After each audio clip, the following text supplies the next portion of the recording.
What's up YouTube? Shamu Aquariums here, bringing you guys another video. And this right here is my largest, best looking roseline shark, aka Denison barb.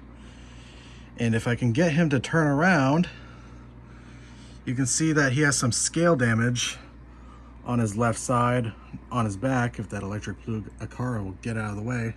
I lost track of where he went. Oh, there he is. But yeah, it's in the process of healing now, but yeah, he had some scale damage on his back, and a few days before I noticed it on him, I noticed a couple of my other roselines also had some scale damage, but they have healed up really fast because I'm always on top of my shit.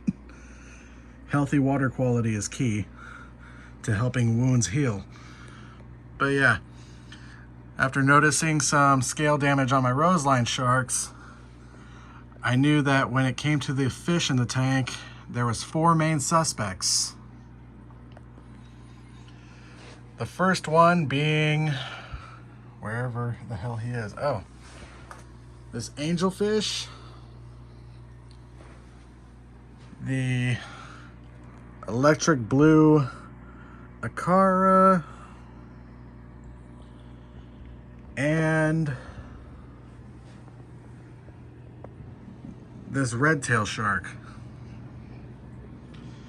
But, oh yeah, and then there's another suspect. The 4th suspect, roselines. And I will tell you right now that these roseline sharks are also called Denison barbs for a reason, because they chase and nip each other a lot. But there is a 5th suspect when it comes to seeing scale damage on my roselines, and that is tank decor.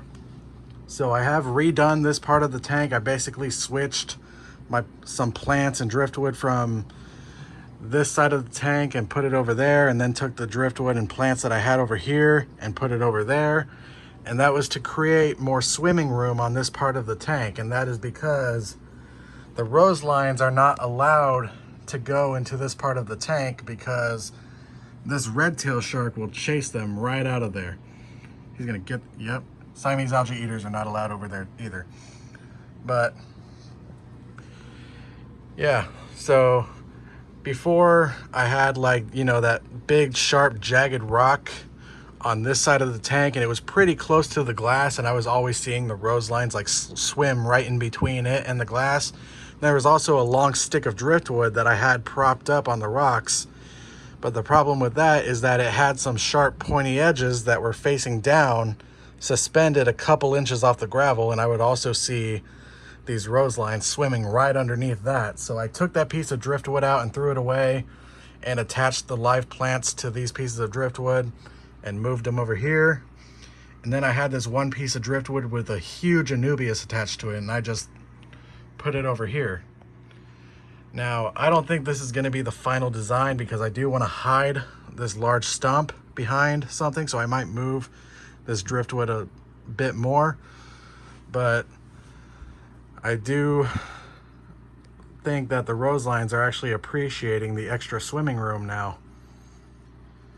And keep in mind, a couple of these roselines I have in here, this big guy who is my largest, but he actually shares the big guy role with another one, this other one too. So these 2 roselines are both 5 inches long, with all of my other ones not far behind. And in the near future, these guys are all gonna grow to about 6 inches.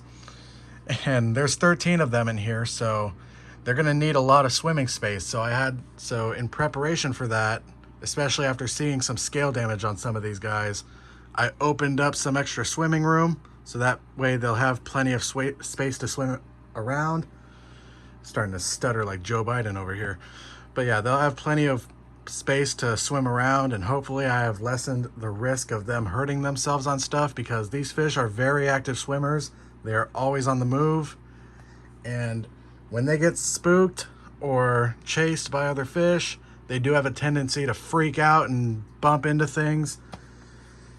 And that's why I'm saying, like, scale damage is really nothing new to me with these fish. I've had them like bump and scrape themselves on things before.